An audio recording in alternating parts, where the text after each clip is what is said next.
introduction. Sorry. Yeah. So everyone, good morning and good afternoon and good evening. Before I begin, I wanted to acknowledge that I am on the ancestral, traditional, and unceded lands of the Musqueam, Squamish, and Tsleil-Waututh people.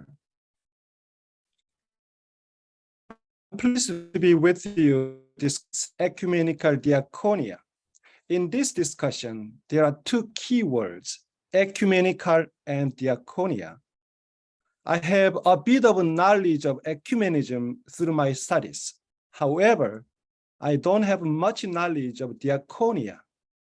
It is my regret that even though my late partner, Chung-hee Park, was a diaconal minister, I do not have much knowledge of the ministry or history and the nature of diaconal ministry. By the way, I'm an ordained minister. It does not mean that I have been ignorant of diaconal ministry. Rather, I always thought diaconal ministry was much close to the ministry of Jesus. So I have a deep respect for diaconal ministry. However, I do not have much chance to learn about the diaconal ministry. So this opportunity gives me to reflect on diaconia that I am thankful for.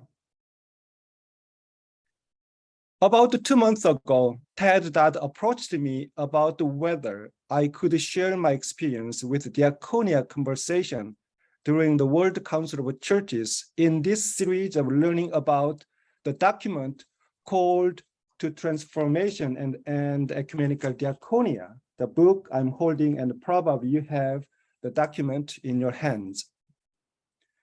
With the Chung-hee's connection with the CCS, Center for Christian Studies, and TED, I said yes, but it was a mistake because as a first-time WCC attendee, I have a hard time knowing when and how the diaconal ministry would be discussed during the WCC. In the workshop, Ecumenical Conversation, leaders and the participants well know much about the diaconia in their context. And the ecumenical conversation was focused on practice based on the conversation. So the prior experience was essential to participate. Based on the conversation during the General Assembly of the WCC, the short report, Ecumenical Affirmations and the Challenges, came out for future reference. I guess I found this document in your email about a couple of weeks ago. I think all you have this document, the note from our conversation. So in this context, I locate myself in the ecumenical conversation, and I thought it was a wonderful experience to reflect on the diaconia. I found the concept of ecumenical diaconia very close to my thought on practicing God's mission in this pluralistic society and the Chung-hee's work in her graduate studies on diaconia. So I will begin my reflection where Chung-hee raised the question of the concept of diaconal ministry. Some of you may have heard her musing at one of your gatherings many years ago. I'm summarizing her writing in a direct quotation to give her voice to you. I found her reflection on the Center for Christian Studies, CCS website. One of the recent booklets on diaconal ministry says service, in reference to diaconal ministry, is based on the biblical notion of diaconia as expressed through the story of Jesus washing the disciples' feet. I think that the image of Jesus washing the disciples' feet and asking them to do likewise to each other is a very provocative action taken against the reality of a hierarchical power.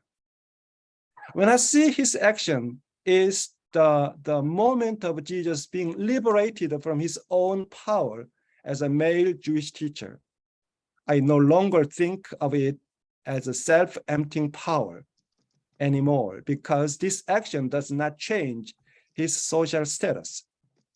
And I wonder whether his action was a reality for his disciples' needs or his own. When Peter refused to be washed, Jesus almost threatened him, saying, "Unless I wash you, you have no share with me." I wonder whether Jesus really broke the boundary of power relationships with his action. I think his action of washing others' feet was powerful for himself and could be provocative as a teaching tool in his context. But I am not sure it was the best way to empower his disciples. In the biblical story of washing the disciples' feet, there is always one who offers service and another who receives it. It is almost always in one direction. This is not my understanding of diaconal ministry. For example, in the relationship between the Syrophoenician woman and the Jesus, where he is able to challenged and changed by the woman, we learn about creating community.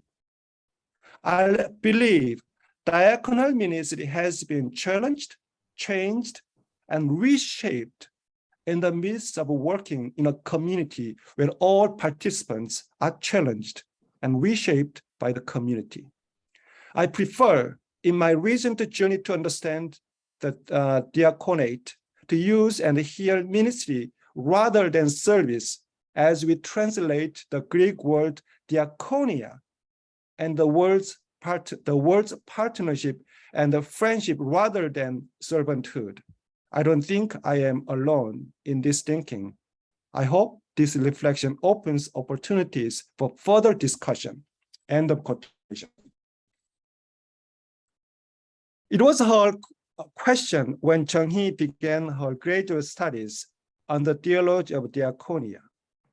In our ecumenical conversation on ecumenical diaconia at World Council of Churches, my initial confusion came clearer when a new concept of diaconia, this is nothing new, but a concept of diaconia brought a historic perspective on the mission of the church and the prophetic dimension of diaconia. I will go back this point later. The direction of the document, Called to Transformation, was set by the WCC Executive Committee at the meeting of Trondheim, Norway in June 2016. You can find this kind of 5 points, page 14. First, I will refer to 3 points. First, response to relevant social and political issues in today's world that challenge churches and the related agencies in their diaconal action. Second, provides theological insight that underscores the Trinitarian and ecclesiological foundation or founding of diaconia that can orient churches and related agencies in their diaconal practices. Third, propose concrete steps to be taken in order to strengthen the diaconal capacity of the churches in cooperation with their ecumenical partners. As you see, the general direction of the diaconal ministry is to make tangible relationships between the church and the related agencies. In my view, the agencies are not necessarily church-related ones, but they can be found beyond church or ecumenical boundaries. This report insinuates that ecumenical diaconia may go beyond ecumenical boundaries, even though the title indicates that ecumenical diaconia. So if I borrow Chung-hee's word, it seeks partnerships within ecumenical diaconia, and perhaps it goes beyond ecumenical boundaries. in seeking partnership between God and all living beings. I partially quote from page 104. In this regard, Call to Transformation presents a renewed concept of diakonia based on biblical understanding, go between in page 44. So here is a Lutheran understanding of ecumenical diakonia. You can find this quotation in page 90.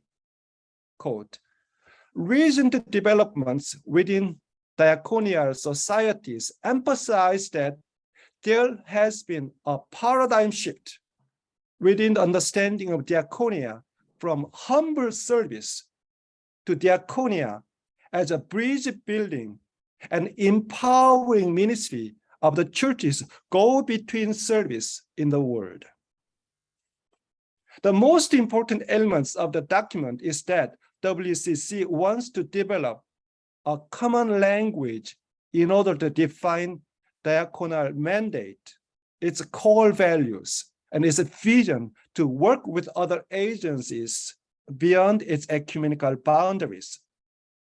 In relation to this, ecumenical diakonia wants to make bridges between the church and the society in the way of building partnerships. In fact, the document uses over 25 times the concept of partnership. If Jung-hee were to read the document, she would love to see the concept of companionship rather than partnership, since the partnership pertains to a business relationship. The document was presented in the World Council of Churches by WCC and ACT Alliance. As you know, ACT Alliance is a global faith-based coalition organized in national and regional forums operating in more than 120 countries. Members work on humanitarian aid, gender and climate justice, migration and displacement, and peace and security to support local communities. Faith-based agencies like ACT Alliance go beyond their traditional boundaries to work with a no faith. When I say faith, it means it's a religious-based conviction. So everybody has faith, no matter what. But when I say no faith, it's a religious-related faith. Humanitarians and environmentalists for the common good. It seeks rights-based action. This is meaningful to see ecumenical institutions practice partnership or companionship to share common concerns together for the common good. When we share our concerns together, for me, it is God's concern. We go over our traditional ecumenical boundaries to meet the needs of the other.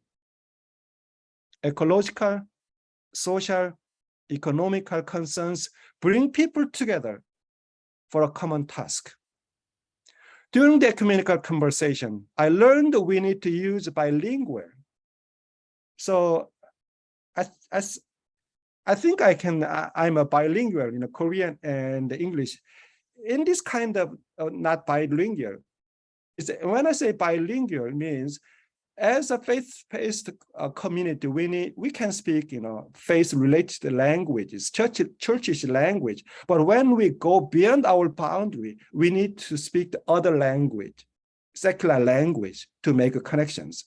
So I learned we need to use bilingual or multilingual approaches to communicate with the faith-based and the secular partners. This is what faith and the rights-based institutions need to do. I end where Jung-hee began to raise her question and ended her writing about the image and concept of diakonia. I believe diaconal ministry has been challenged, changed, and reshaped in the midst of working in a community where all participants are challenged and reshaped by the community. How do you want to reshape the concept and the practice of diakonia, if necessary? in this ever-changing world. Thank you. Thank you, Hyuk. It was moving for me to have you call Chung-hee's work as part of your presentation. And I indeed remember her deep passion for reimagining out of the servanthood imagery for Diakonia. I'm going to call on Deaconess Ann Hillman to say thank you.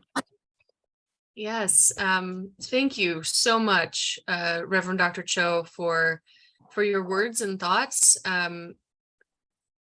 I was struck by the boundary crossing you see Diakonia as being part of, and this need to cross the boundaries in order to meet the needs of others. That is in many ways the core of Diakonia, and so ecumenical is not even even as large of a word as is probably needed to express what Diakonia is. So thank you for bringing that to us, to highlighting it.